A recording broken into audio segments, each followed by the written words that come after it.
ଦୁଇଟି ରସୁଣ କୋଲା ଏଇଠି ରଖିଦିଅ। ଗ୍ୟାରେଣ୍ଟି ଦେଉଛି 5 ମିନିଟ୍ରେ ସେ ନାରୀ ତୁମ ପାଖକୁ ଆସିବ ଆଉ ଯାହା ଚାହିଁବେ ତାହା କରିବାକୁ ଦେବ। କେବଳ ଆଜି ରାତିରେ ଗୋଟିଏ ଥର କରିକି ଦେଖନ୍ତୁ। ହଁ ଦର୍ଶକ ବନ୍ଧୁ, ଆଜିର ଏହି ଭିଡ଼ିଓରେ ମୁଁ ଆପଣଙ୍କୁ ବତେଇବି ବିନା ତନ୍ତ୍ର ମନ୍ତ୍ରରେ କେବଳ 2ଟି ରସୁଣ କୋଲା ସାହାଯ୍ୟରେ ଆପଣ କିପରି ସୁନ୍ଦରୀରୁ ସୁନ୍ଦରୀ ଝିଅକୁ ପଠାଇ ପାରିବେ। ତାଠାରୁ ନିଜର ମନ ମୁତାବକ କାମ ହାସଲ କରିପାରିବେ। ଏହି ବଶୀକରଣ କରିବା ପାଇଁ ଆପଣଙ୍କୁ କିଛି ବି ପଇସା ଖର୍ଚ୍ଚ କରିବାକୁ ପଡ଼ିବନି କିମ୍ବା ବେଶୀ କିଛି ସାମଗ୍ରୀର ଆବଶ୍ୟକ ନାହିଁ। କେବଳ 2ଟି ରସୁଣ କୋଲା ସାହାଯ୍ୟରେ ଆପଣ ସେହି ଝିଅକୁ ପଠାଇ ପାରିବେ। ପଡ଼ିଶା ଘର ସୁନ୍ଦରୀ ଭାଉଜକୁ ନିଜ ବଶରେ କରିପାରିବେ। ତାଠାରୁ ନିଜର ମନ ମୁତାବକ କାମ ହାସଲ କରିପାରିବେ।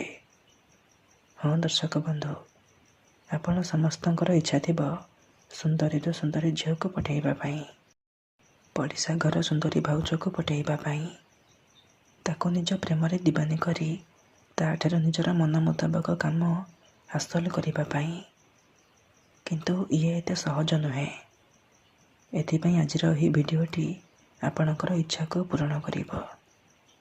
କାହିଁକି ନା ଆଜିର ଏହି ଭିଡ଼ିଓରେ ମୁଁ ଆପଣଙ୍କୁ ଶିଖେଇବି ବିନା ମନ୍ତ୍ର ତନ୍ତ୍ରରେ କେବଳ 2ଟି ରସୁଣ କୋଲା ସାହାଯ୍ୟରେ ଝିଅ ପଠାଇବା ପାଇଁ ବଶୀକରଣ, ବିବାହିତା ମହିଳାକୁ ପଠାଇବା ପାଇଁ ବଶୀକରଣ। ଏହି ବଶୀକରଣ ଏତେ ଶକ୍ତିଶାଳୀ କି ଯିଏ ବି ଏହାକୁ କରିଛି 100ରୁ 100% ସଫଳ ହୋଇଛି। ବର୍ଷ ବର୍ଷ ଧରି ଭାଙ୍ଗି ଯାଇଥିବା ପୁରୁଣା ପ୍ରେମକୁ ମଧ୍ୟ ଫେରାଇ ଆଣିପାରିଛି। ଶାଶୁ, ନଣନ୍ଦ, ଦିଅର, ଭାଉଜ କାହାକୁ ବି ନିଜ ବଶରେ କରି ତାଠାରୁ ନିଜର ମନ ମୁତାବକ କାମ ହାସଲ କରିପାରିଛି। ନମସ୍କାର ଦର୍ଶକ ବନ୍ଧୁ, ଏସ୍ ମନ୍ତ୍ର ଚ୍ୟାନେଲରେ ଆପଣମାନଙ୍କୁ ସ୍ୱାଗତ। 2ଟି ରସୁଣ କୋଲାର ଏହି ବଶୀକରଣ ପ୍ରଚଣ୍ଡ ମହାଶକ୍ତିଶାଳୀ ବଶୀକରଣ। ତେଣୁ ମୋର ଆପଣମାନଙ୍କୁ ଅନୁରୋଧ କି ଏହାକୁ ଆପଣ ଭାବିଚିନ୍ତି ପ୍ରୟୋଗ କରିବେ। ମନରେ କୌଣସି ଖରାପ ଉଦ୍ଦେଶ୍ୟ କିମ୍ବା କୌଣସି ଖରାପ କାମ ପାଇଁ ଆପଣ 2ଟି ରସୁଣ କୋଲାର ଏହି ବଶୀକରଣକୁ ପ୍ରୟୋଗ କରିବେନି। ଯଦି ଆପଣ ସେ ଝିଅ ବା ମହିଳାକୁ ସତରେ ଭଲ ପାଉଛନ୍ତି, ତାକୁ ବିବାହ କରିବାକୁ ଚାହୁଁଛନ୍ତି, ତେବେ ଆପଣ ଏହି ବଶୀକରଣ ବିଧିକୁ ପ୍ରୟୋଗ କରିବେ। ଅନ୍ୟଥା ମନରେ କୌଣସି ଖରାପ ଉଦ୍ଦେଶ୍ୟ କିମ୍ବା କୌଣସି ଖରାପ କାମ ପାଇଁ ଆପଣ ଏହି ବଶୀକରଣକୁ ପ୍ରୟୋଗ କରିବେନି। ଠିକ୍ ଅଛି? ତେବେ ଏହି ବଶୀକରଣ କରିବା ଅତି ସହଜ।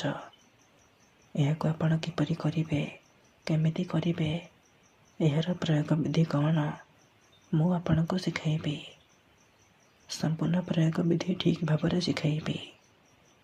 ଜାଣିବା ପାଇଁ ମୋର ଆପଣମାନଙ୍କୁ ଅନୁରୋଧ କି ଆପଣ ଭିଡ଼ିଓଟିକୁ ମୂଳରୁ ଶେଷ ପର୍ଯ୍ୟନ୍ତ ପୁରା ଧ୍ୟାନର ସହିତ ଦେଖନ୍ତୁ।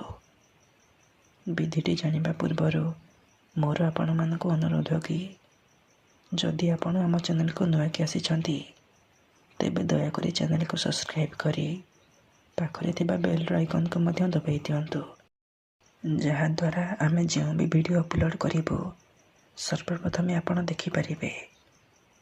ମନେ ରଖନ୍ତୁ, ଏହି ବଶୀକରଣ କରିବା ପୂର୍ବରୁ କିଛି ବିଶେଷ କଥା ମନେ ରଖନ୍ତୁ।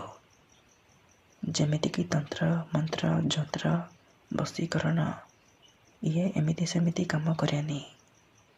ମନରେ ସମ୍ପୂର୍ଣ୍ଣ ବିଶ୍ୱାସ, ନିଷ୍ଠା ଆଉ ଏକାଗ୍ରତାର ସହିତ ଆପଣଙ୍କୁ ଏହି ବଶୀକରଣ କରିବାକୁ ପଡ଼ିବ। ତେବେ ଯାଇ ମୁଁ ଆପଣଙ୍କୁ ଗ୍ୟାରେଣ୍ଟି ଦେଉଛି, ଆପଣ ଯେଉଁ ଝିଅ ବା ମହିଳା ଉପରେ ଏହି ବଶୀକରଣକୁ ମାତ୍ର ଗୋଟିଏ ଥର ପ୍ରୟୋଗ କରିଦେବେ, ସିଏ ସେହି ସମୟଠାରୁ ଆପଣଙ୍କ ପ୍ରେମରେ ଦିବାନୀ ହେଇଯିବ। ପାଗେଳି ପରି ଆପଣଙ୍କୁ ଭଲ ପାଇବାକୁ ଲାଗିବ। ଆପଣଙ୍କୁ ନ ଦେଖି ଗୋଟେ ମୁହୂର୍ତ୍ତ ବି ରହିପାରିବନି। ଯେଉଁ ଝିଅ ଆପଣଙ୍କୁ ଭାଉ ଦେଉନଥିଲା, ସେ ନିଜେ ଆସି ଆପଣଙ୍କ ସହିତ କଥା ହେବ ଆଉ ଆପଣଙ୍କୁ ଭଲ ପାଉଛି ବୋଲି କହିବ। ଯେଉଁ ପଡ଼ିଶା ଘର ଭାଉଜର ସୁନ୍ଦରତାକୁ ଦେଖି ଆପଣ ତାକୁ ଦିନରାତି ଭାବୁଛନ୍ତି, ସିଏ ନିଜେ ଆପଣଙ୍କୁ ଫୋନ୍ କରି ଘରକୁ ଡାକିବ ଆଉ ଯାହା ଚାହିଁବେ ତାହା କରିବାକୁ ଦେବ। ଆପଣଙ୍କର ସବୁ ଇଚ୍ଛା ପୂରଣ କରିବ। ଠିକ୍ ଅଛି? ତେବେ ଏହି ବଶୀକରଣକୁ ଆପଣ କିପରି କରିବେ, କେମିତି କରିବେ, ଧ୍ୟାନର ସହିତ ଶୁଣନ୍ତୁ। ଏହି ବଶୀକରଣ କରିବା ପାଇଁ ଆପଣ 2ଟା ରସୁଣ କୁଲା ଆଉ ଗୋଟିଏ ଛୁଞ୍ଚି ଆଣିବେ। ଆଜ୍ଞା ହଁ, 2ଟା ରସୁଣ କୁଲା ଆଉ ଗୋଟିଏ ଛୁଞ୍ଚି ସାହାଯ୍ୟରେ ଆପଣ ସୁନ୍ଦରୀରୁ ସୁନ୍ଦରୀ ଝିଅକୁ ପଠାଇ ପାରିବେ। ବିବାହିତା ମହିଳାକୁ ପଠାଇ ପାରିବେ। ତାକୁ ନିଜ ବଶରେ କରିପାରିବେ। ଏହି ବଶୀକରଣ ବିଧିକୁ ଆପଣ କେବଳ ଶୁକ୍ରବାର ଦିନ କରିବେ। କେଉଁ ବି ସମୟରେ କରିପାରିବେ। ବିଧିଟି କରିବା ପୂର୍ବରୁ ଭଲ ଭାବରେ ହାତ, ଗୋଡ଼, ମୁହଁ ଧୋଇକି ସଫା ବସ୍ତ୍ର ପିନ୍ଧିକି ଆପଣ ଏହି ବଶୀକରଣ ବିଧିକୁ ଆରମ୍ଭ କରିବେ। ପ୍ରଥମେ ଆପଣ କ'ଣ କରିବେ, ଯେଉଁ 2ଟା ରସୁଣ କୁଲା ଆଣିଛନ୍ତି ସେହି 2ଟା ରସୁଣ କୁଲାର ଗୋଟିଏ ରସୁଣ କୁଲାରେ ସେହି ଝିଅ ବା ମହିଳାର ନାମ ଲେଖିବେ ଯାହାକୁ ଆପଣ ପଠାଇବାକୁ ଚାହୁଁଛନ୍ତି। ଆଉ ଗୋଟିଏ ରସୁଣ କୁଲାରେ ଆପଣ ନିଜର ନାମ ଲେଖିଦେବେ। ତାପରେ ସେ 2ଟା ଯାକ ରସୁଣ କୁଲାକୁ ଏକାଠି କରି ଡାହାଣ ହାତରେ ମୁଠେଇକି ଧରିବେ। ଆଉ 7 ଥର ସେହି ଝିଅ ବା ମହିଳାର ନାମ କହିବେ। ତାପରେ ସେହି 2ଟା ଯାକ ରସୁଣ କୁଲାରେ ଫୁଙ୍କିଦେବେ।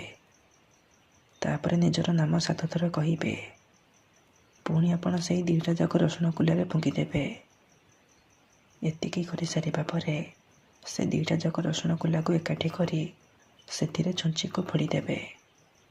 ଧ୍ୟାନ ରଖିବେ ଯେମିତି 2ଟା ଯାକ ରସୁଣ କୁଲା ଛୁଞ୍ଚି ମଝିରେ ରହିବ।